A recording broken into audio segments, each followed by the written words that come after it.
আসসালামু আলাইকুম good people, সবাই কেমন আছেন? আশা করি বেশ ভালো আছেন। তো আজকে আপনারা দেখাবো ঢাকা কাজন হল।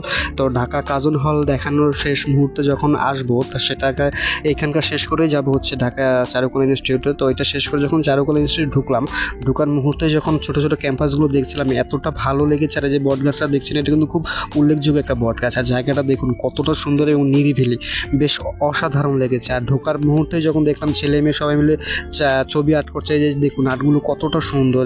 সেই হচ্ছে চারুকলা ভবনের ঢোকার গেট। তো এটা শেষ করে যখন স্পোর্ট ঢুকলাম, তো স্পোর্ট রুমে ঢোকার পরে যে আসলে ভিতর থেকে এতটা সুন্দর লাগে যে এই ক্যাম্পাসটা আসলে খুব সুন্দর। আর ঢাকা ইউনিভার্সিটি চাইলেই কিন্তু সবাই আমি ভর্তি হতে পারবো না, কারণ এখানে যারা ভর্তি হয় তারা খুব মেধাবী হয়ে থাকে এবং খুব লাইফে স্ট্রাগল করে, পড়াশোনার জন্য খুব কষ্ট করে, ভালো রেজাল্ট করেই কিন্তু এখানে ভর্তি হয়। যাই হোক, আসলে আমাদের পড়তে হলে বা আমাদের ছোটো ভাইরা বোনরা যারা আছেন খুব কষ্ট করে হলেও ঢাকা ইউনিভার্সিটি একবার পড়েন, দেখবেন লাইফটা অনেক সুন্দর হবে, খুব বড় হবে। যাই হোক, আপনাদের কাছে এইসব ভিডিও দেখানোর চেষ্টা করছি, কেমন লাগছে অবশ্যই কিন্তু আমাকে কমেন্টে জানাবেন। জাস্ট আপনাদের কমেন্টের আশায় বসে আছি আপনাদের ভালোবাসা পাওয়ার জন্য। তো থ্যাংক ইউ সো মাচ।